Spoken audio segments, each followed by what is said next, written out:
They've seen the change in me. They've seen who I am compared to how I used to be. It's a fucking mess. Do you know what I mean? You look at some of the pictures I've got from back in the day. I don't look well. I'm not saying I look great now, but I look okay. Whereas back in the day, I was a fucking... Honestly, I look like I'd just been dug up. So they get it, and they've got my back in that respect. So, and also, you know, going back to the football thing, we do, a lot of football podcasts. We're on a channel that's quite well known. I'm open on it. I love the fact that none of you guys have got a problem with me being open on the channel about my sobriety. None of you say, Jay, fucking turn it in. It's like, I'm okay saying that. People who meet me know that because they watch the channel. Do you know what I mean? They've seen us on Stretford Paddock. They've seen me and you on the brew, whatever. So a lot of people actually, and you'll find this because I know you're quite open about certain struggles you've had. I get more messages about sobriety from people that watch the channel than I do about football. I do. People don't message because they know my fucking ball knowledge is terrible for starters. But more people message me about, Jay, I'm a month clean. I'm a year clean. I'm 6 months clean. When we went away, people coming up to me, oh, Jay, just wanted to let you know, I really appreciate that. Or it's good that you talk about it so open and honestly. So people kind of know that I'm not on it, which helps as well. It's a massive help. There's two things I want to pull up there. One of them is, just before I forget it, is I remember seeing something about... there was a podcast I was watching and they were saying, stop saying you're trying to quit smoking. I've never smoked, so it's not really a thing for me, but the podcast was talking about someone that was saying, when trying to quit smoking, stop saying I'm trying to quit smoking and say I don't smoke. Yeah.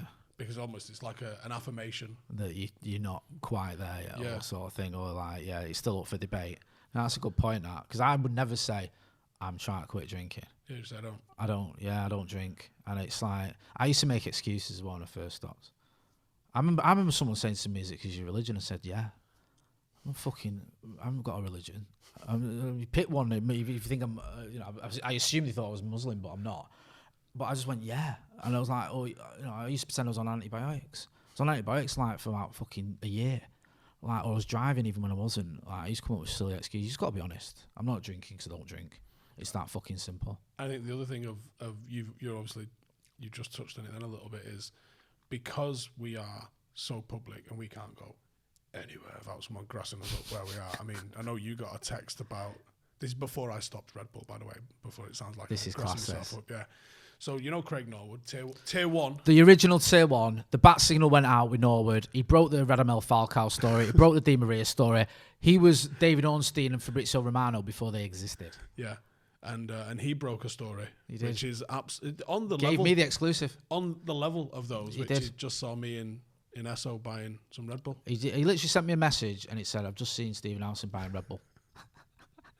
And it's tier one, so you know it's true. It's tier one, I was like, right, I'll tweet that then. That's gold. I'll go live. Have we got a camera? Let's go live. But yeah, that was a thing. And I think us being so public, if someone did see you having a bev or disappearing into a cubicle, like, I think someone would grass us up. They would. And I hate it sometimes when we might be innocent. Not because it bothers me. Like, you might say we was in a bar. I don't think you've done it. I might be wrong. But I think Macca might have done it once, or Joe, where it's like, just hold that a minute.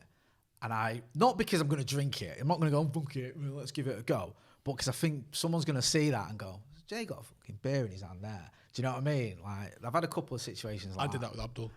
Did you? Yeah, I made him carry some shopping in from one room to another and went as he came through.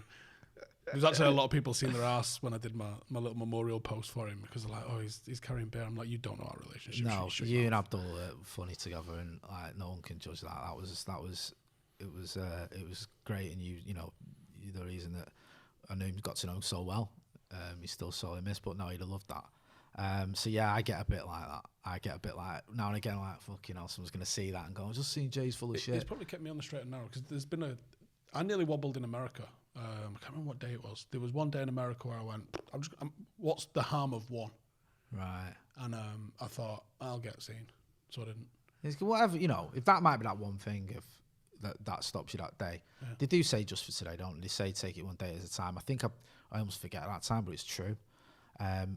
And I think you can do what I do sometimes is fast forward it, and it's like, where does this lead? Where does this go? It doesn't fucking end with just one, does it? You probably end up just drinking Red Bull again, and that's obviously been a massive problem for you in the past. And I've seen a change in you since you stopped. It's not a coincidence that you stop drinking Red Bull and you've fucking lost loads of weight and look 10 times better, no disrespect, than you used to. So I get it. It's not easy to stop those things, but once you've done it, the last thing you want to do is go back, because that's like knocking on the cell door and saying, "Can you let me back in?" Isn't it? Well, we had Danny on last week on the podcast, and we were saying about, I think it might be Lance Armstrong. Him talking about sobriety. Is he completely clean and sober? Is he Lance Armstrong? I don't know. I always get confused with Lance Armstrong. Where we're up to with him? Like, is he still? Does no one like him, or is he forgiven? Was the whole cancer thing? Did he get credit for that, or did people judge him because he raised money on the back of his cheating? Do you know what I mean? I don't know where Lance Armstrong is in the terms of sort of what he's up to, and what people think about. Yeah, was everyone else? Yeah, right. That's what I mean. See, I'm not a big cycling fan, and I struggle to. I think they said if they started looking into the records, and they award it to the first person that's never popped, 13th was getting it. Right. Is it so like let's that? be real.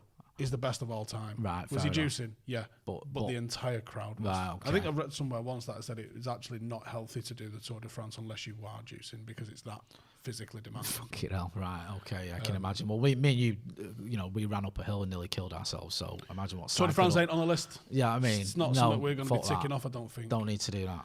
But the Lance Armstrong said he's never heard, I'm sure it's him that said it, it might be not, but let's just credit to him anyway. He never heard of anyone going sober and going, my life fell apart when I went sober. So true. It's always the complete opposite, isn't it? No, the thing is, right, I've got more responsibilities now, I've got more pressure in a way, because I know you know better than anyone, you've got a lot of responsibilities. That throws up its own sort of stresses at times, where it's things I didn't have to used to worry about, but now I do.